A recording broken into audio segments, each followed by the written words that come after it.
Hey everyone, so today I have Brad Eckberg here with me, and Brad, welcome to the show. Thanks for having me. Appreciate the opportunity. Appreciate you being here today. And so for those folks that don't know you, and can you share your journey so far? Yeah, it's actually a pretty interesting one.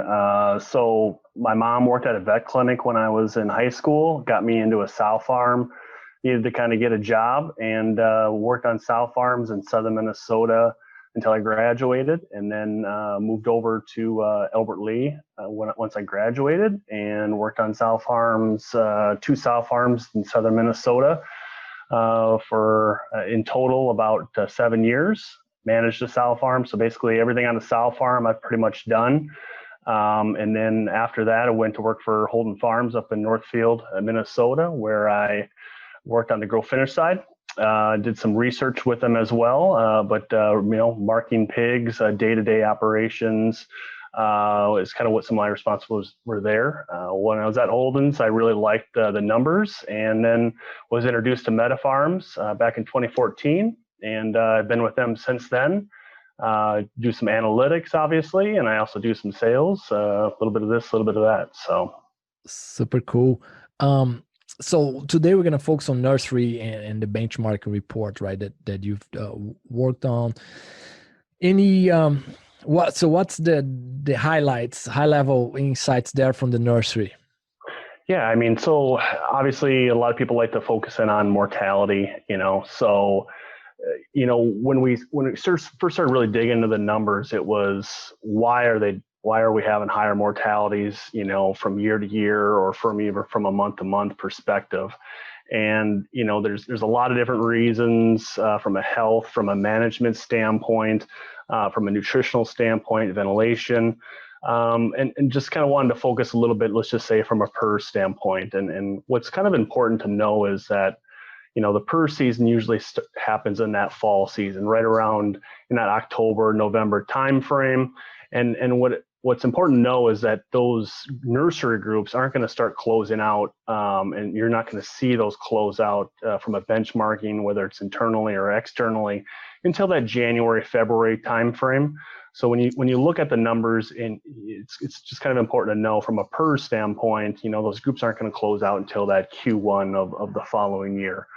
And just from some other measures is I thought the weight out was kind of an interesting thing to look at, where we all know that the summer months have a lot of impact on weights, growth, and just kind of interesting when we looked at just picking on Des Moines for a central location here in the U.S. of what is that impact on summer weights and from a growth perspective.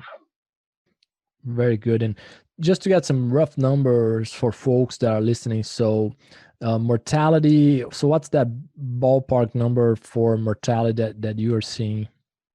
Yeah, I mean, from an average standpoint, we're in that 2.5% for a nursery group. Digging further into the 𝘨𝑒𝑡�farms database, we kind of break down our mortality, by group size, and just kind of looking at the numbers, while the average was about in that 2.5–3% range from a year to year perspective. About 60% of our groups are 2,000 pigs started or less, and about 83%, I think it was, that are less than 3,000 pigs. So while it's important to also see, hey, what is our year-to-year mortality?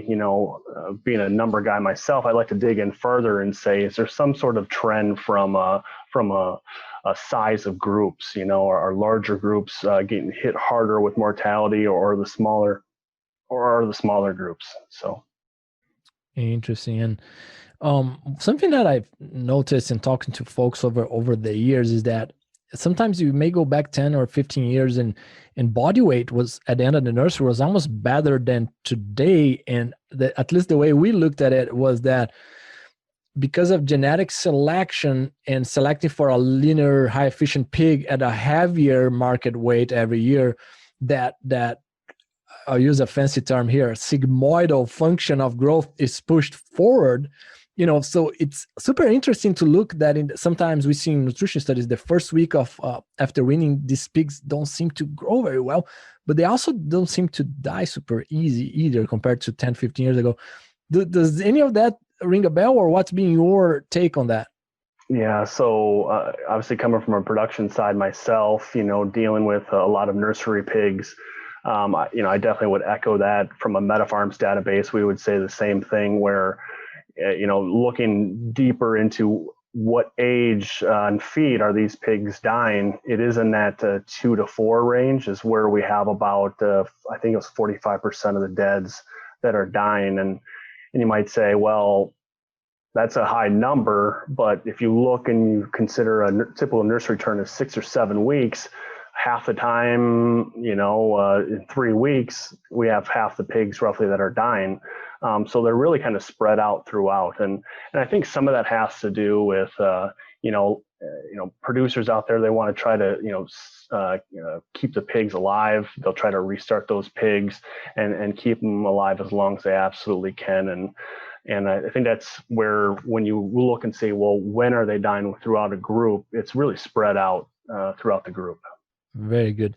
Any other insight when it comes to nursery benchmarking, or also if you want, I don't know if you want to jump in right now on key, actions that folks can take based on this data?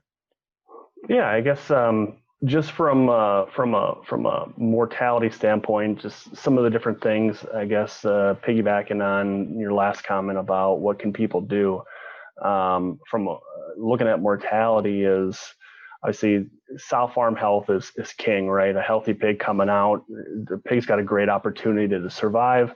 But what's also important to note is, getting those pigs started off right. Making sure, first of all, that we have a clean barn, clean environment, from the slats to the water cups to the feeders. Making sure that everything is clean, ready to go. It sounds really simple, but again, dealing with growers on a daily basis and stuff, they spend so much time early on with the nursery getting those pigs going, and then kind of gets a little bit easier from the animal husbandry standpoint towards the end, right? That once those pigs leave, the turnaround for a new group of pigs coming in could be anywhere from 2 to 7 days coming in there. That the mindset for a grower there every single day needs to be, do I have everything in place to help those pigs get off to the best start? From a water standpoint, making sure that if we do, we're washing and disinfecting everything, that we have nice clean water there, that the water pressure is good. From a feed standpoint, making sure that we have the right feed there, first of all, and making sure that the quality is there, there's not any mold from pressure washing. And then from an animal husbandry standpoint, after we get them started, identifying those pigs, before it's almost too late, right? So, most of us have heard the ABC type pig from a body condition standpoint is really identifying those pigs at an A before they get to a B or C. I've seen some studies where, if they do get to that B or C type body quality condition, the likelihood of them recovering is minimal. And again, being out there in production myself for many years, I would definitely say that would be the case. It's not a death sentence if they're a B or C type pig and we pull them out, but the chances of likelihood of recovery is diminishes. When it comes to sorting the pigs at arrival, right? There's several data sets showing that's not a great idea, with the exception of the few pigs that are not eating very well after a few days, right? So what do you think? Would you say majority of the industry today do not sort, or you still see a lot of people? When I say sort, is sorting small, medium, and large, not sorting the ones that are just not eating. Those we do want to find those pigs, right? So what do you see there?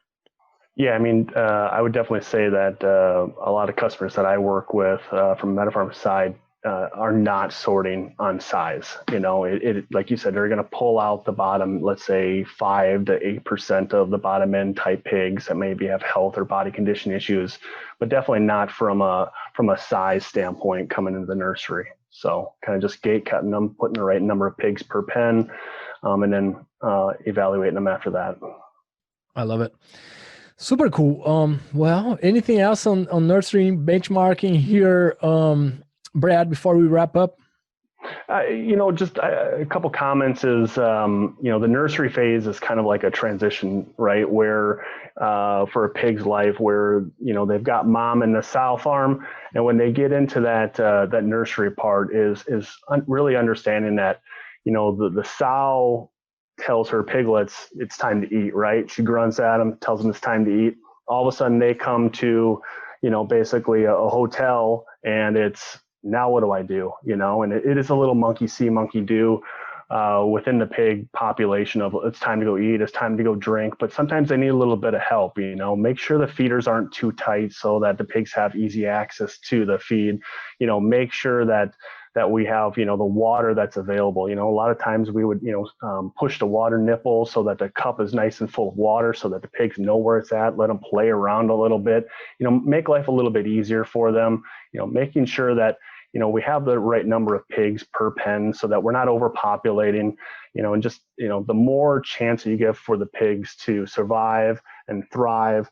We talk mainly about mortality here, but if the pig is healthy and it's in the right environment, its opportunity to thrive and thus have a good feed conversion, a good average daily gain, and a nice weight going out really is around the animal husbandry and getting the pig started and go from there.